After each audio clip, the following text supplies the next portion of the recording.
Imagine walking through a peaceful European town on a warm summer morning. Suddenly, you notice a woman dancing alone in the middle of the street. There is no music, no celebration, and no festival. Yet she continues dancing for hours. Then another person joins her. Soon, there are dozens. Within weeks, hundreds are dancing uncontrollably. Some collapse from exhaustion. Some suffer heart attacks. Others die. This isn't a legend. It really happened in the summer of 1518 in the city of Strasbourg.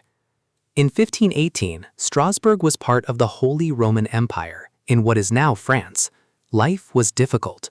Crop failures, famine, disease, and poverty had left many people physically and emotionally exhausted. The people deeply believed in miracles, curses, and divine punishment. Illnesses that modern medicine can explain today were often seen as signs of supernatural forces. No one could have imagined that one of history's strangest events was about to begin. Everything began in July 1518 when a woman, remembered as Frau Troffea, stepped into the street and began dancing. She danced without music. She danced without stopping. According to historical reports, she continued for hours and then days. Her feet became swollen and bloody, but she could not stop moving. People gathered around in confusion. Some prayed. Others watched in silence. Then something even stranger happened. Others started dancing too. Within a week, dozens of people had joined the mysterious dance. Soon, the number reached hundreds. Doctors examined the dancers, but found no obvious disease. Believing that the victims simply needed to dance the illness out of their bodies, local authorities made a surprising decision. They built wooden stages. Musicians were hired. Professional dancers were brought in to encourage the afflicted to keep dancing. Instead of helping, the number of victims increased. Some dancers collapsed from exhaustion. Others reportedly died from strokes, heart failure, or extreme fatigue. Fear spread across the city. Eventually, church leaders stepped in. They believed the dancers had been cursed by Saint Vitus, a saint associated in medieval tradition with involuntary movements. The victims were taken on pilgrimages, dressed in special red shoes, and prayed over in hopes of breaking the curse.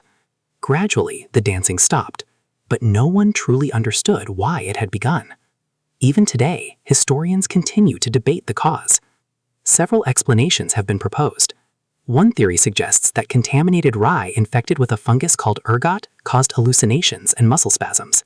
However, many researchers believe this cannot fully explain the organized, continuous dancing. Another widely accepted theory is mass psychogenic illness, also known as mass hysteria. Living through years of hunger, disease, and extreme stress may have caused people to unconsciously imitate one another until the behavior spread throughout the community. Some historians believe religious fear and social pressure made the phenomenon even stronger.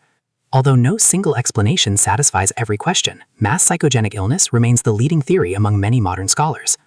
More than 500 years later, the dancing plague of 1518 remains one of history's greatest mysteries. Was it a disease? A psychological epidemic? Or something people of the time could only explain through faith and fear? Whatever the answer, this extraordinary event reminds us how fragile the human mind can be under extreme stress, and how history still holds mysteries we have yet to fully understand.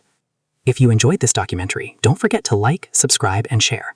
Which historical mystery should we explore next? Let us know in the comments.